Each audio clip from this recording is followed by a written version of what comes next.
This is Miss Presswood, and I'm going to be doing revision techniques and advice.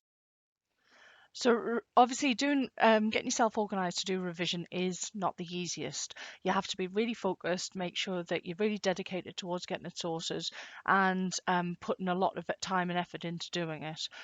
Because especially when revision doesn't always come naturally to everyone, it will take practice to make sure that you become good at it. So in the past, you may have been involved with doing ineffective revision. So this might include things like book flicking, where you haven't really been concentrating, you haven't really been putting all your time and effort into doing the revision, but you've just flicked through a book, gone, yeah, I know all that, and moved on. Another thing that people do is some that's not always effective is doing group revision, generally on a phone or on social media. That's not always the most effective way to use your time because there's lots of distractions within that conversation and it doesn't always benefit you. It might benefit one person within the group, but that's not always you at that point in time. So try and make sure that you're really focusing on your own revision and that you're getting it done as effectively as possible. So planning, you'll have heard lots of teachers talking about this. So making sure that you've got a plan in place is really important. So start your revision early. You need to do a revision timetable that we're going to talk about in just a little bit.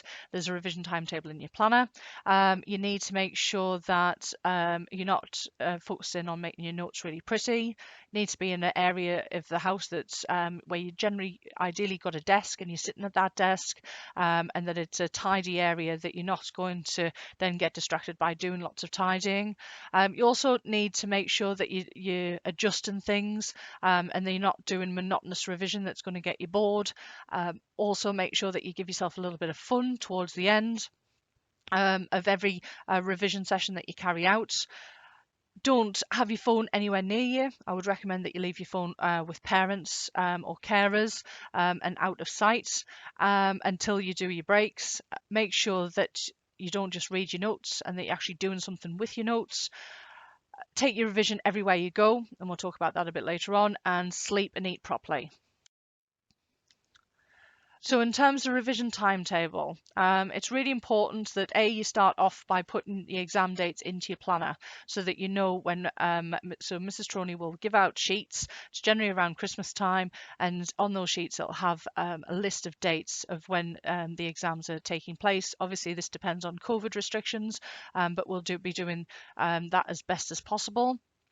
You then need to construct your timetable, which we'll talk about in just a second on the next slide.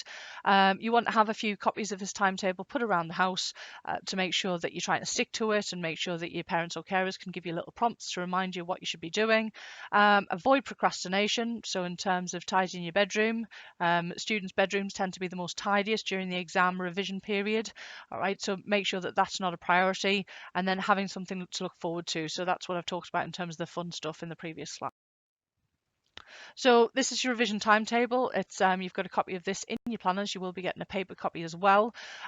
Just to highlight key times when revision could possibly take place. So if we're talking about before school, so you might get up at 7 o'clock, get ready for school, sit down, have your breakfast at 7:30, between 7:30 and 8 o'clock. And while you're having your cereal, you might have a revision guide open, have your revision cards, and just be going through them while you're eating your breakfast and getting ready for the day ahead.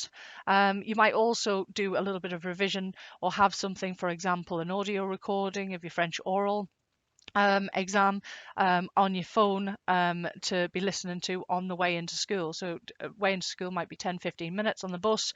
That would be a really good time to be listening in to something that would benefit you in the exams. And then obviously you've got break time, form time, lunch, and obviously lesson 6 after school. You can organise that to what would be best for you. Obviously you do need time with your friends as well, which we're not discouraging, but we just want to make sure that that the time is being used effectively. And some people might benefit for doing little chunks of revision, like we're talking about 20 minutes here, 20 minutes there, and some people might need to have a sit down hours revision to get them organised. So then after school, we obviously want to factor in, and your timetables will probably change depending on what your routine is and what your family's routine is. But we're going to factor in that you're going to journey home between 4:30 and 5:30. You're going to try and get yourself organised, making sure that you've kind of got all your work out, you've got out your uniform and into something that you're comfortable sitting in, doing your revision. You also need to factor in when you're having your dinner, and you try and have your dinner with your family, so that you're not just sitting up in your room all the time. And then you want to try and timetable in yourself some time to get some work done in between like 6:30 and 9:30.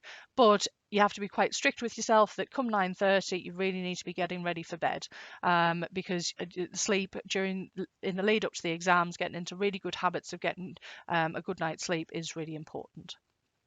On a Friday, we've kind of factored in here that you might do something with your friends. It might also be kind of watching a film with family and things like that. But you need to make sure that you do factor that time in and be sensible about it, not being out really late, and making sure that you're still keeping a good routine and being quite strict with yourself, to make sure that you're ready for the week ahead. In terms of Saturday and Sunday, we've kind of given lots of times here. Obviously, trying to get up at a reasonable hour, not sleeping into the afternoon to keep your routine going. We've also kind of factored in some time with friends, and that might vary. It might be, for example, on a Sunday rather than a Saturday, and you've also got dinner time to factor in. But then trying to get a few hours of revision in during the weekend, and again finishing off nice and early, with a maximum of like 8 o'clock on each day of doing work, to make sure that you're getting some sleep and spending some time with your family as well. So this is just to put in like how effective your revision can be. So if you would do approximately 2 hours per week of each subject leading up to the exams, all for the next 23 weeks that we've got left at school, that would mean that you're doing 46 hours of revision for each subject between now and the exams, which is a huge amount of revision, and that's grade changing.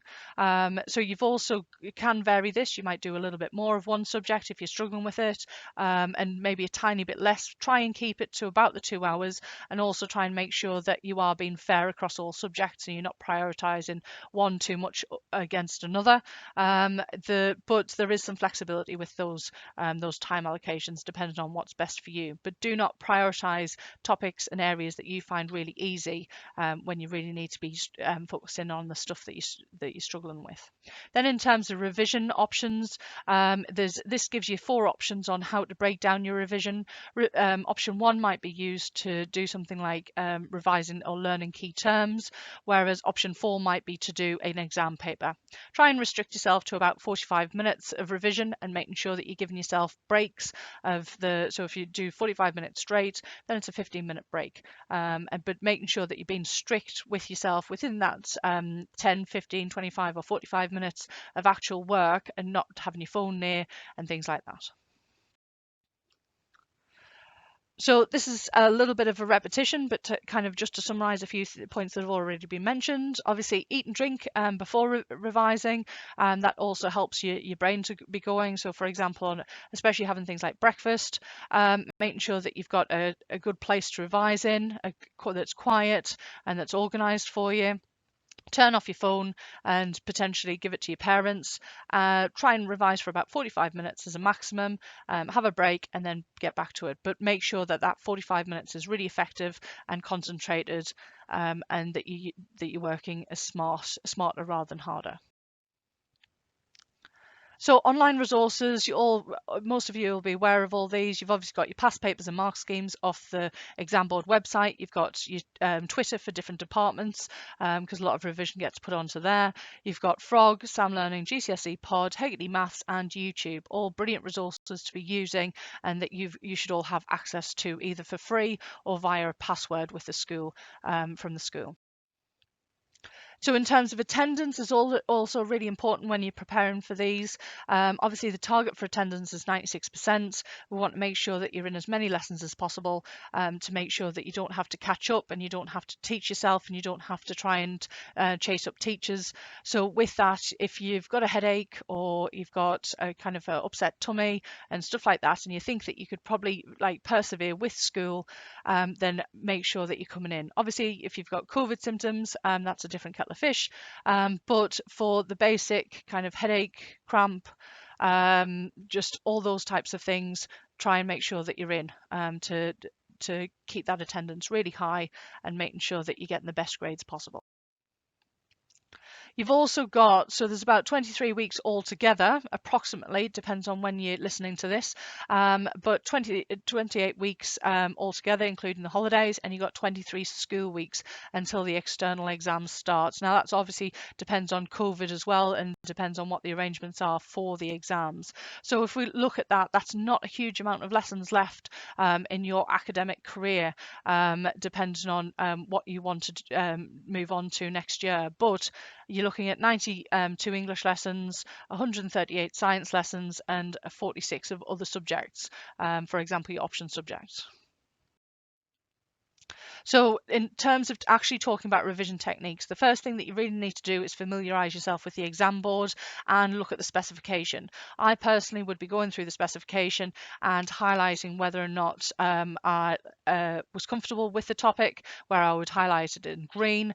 If I wasn't so comfortable and I needed to probably revise it myself, but I was happy to do it myself, I would be highlighting it in yellow or orange. And then if I needed to, I really didn't understand the topic and I needed to get some teacher assistance on it, I would be highlighting it in red, and then making sure that I had that list handy at all times. So if a teacher turned around and said, right, what do you want to revise, I would have an answer ready for them to go through straight away to make sure that they were supporting me with my learning. All right, a great tip to start off your revision and get you organised.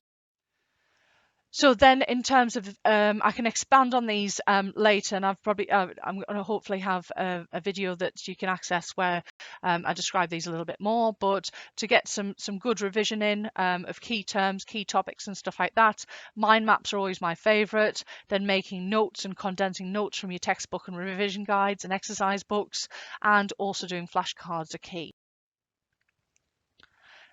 Then in terms of just to make things a little bit more interesting in terms of your revision, obviously whiteboards are really good for sorting out any type of diagrams, any type of key terms, things like doing post-its and putting post-its on your bathroom mirror. So while you're brushing your teeth, you can be referring to key topics. If you can have the post-its color-coded so that it refers to different subjects or different topics, and then also highlighting notes that you've made to then condense those highlighted notes down. So a few other things that you can do is YouTube videos. They tend to be for free. You could read out loud. Some people process this really well by using different voices or different accents to help them remember things. Then there's also by turning your notes into a PowerPoint and then become the teacher. And you don't particularly need anyone to do this with. When you end up talking through the notes that you've got, it could just be to your pet, but it's just about the whole process about talking about things verbally once you've condensed your notes into a PowerPoint presentation anyway, and then trying to work from there.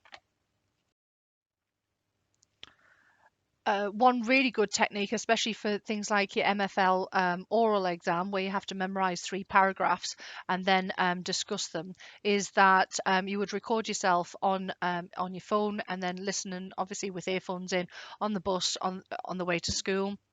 This means that you're actually doing revision without even thinking about it, and no one needs to know what you're listening to, but it will help you to memorize your work. Creating resources and quizzes to either get your parents or your carers to teach you, or to teach your friends, or to get your friends to test you. And then obviously condensing your textbook revision or revision guide notes into summary handouts that you could maybe say that you want to give out in a revision session. Now, in order to get the top grades, you really need to put all of this learning into practice, and this is The main way is by completing past papers. So once you've completed the past papers, obviously then marking your own work, trying to make sure that you're checking the mark scheme. Read the mark schemes; they're a brilliant resource to use that people don't normally think about. And then obviously if you've got questions that you're stuck on, then taking them to the teachers during a revision session or lessons, and trying to get some help with them from your teacher. Doing essays within your revision and within your past papers can be really time consuming, but sometimes people don't even think about just doing an essay plan as part of their revision, which is again really important. And then taking over the revision potentially in a revision session. So lesson 6, there's nothing stopping you asking your teacher if, for example, that you could produce the resources for a topic that you were particularly struggling with, and then delivering it to the rest of the class. Might be a good way for you to make sure that you get the information in your head and develop some other skills along the way. So this side pretty much summarizes a few more. It's got the ones that we've covered, but there's a few more other things.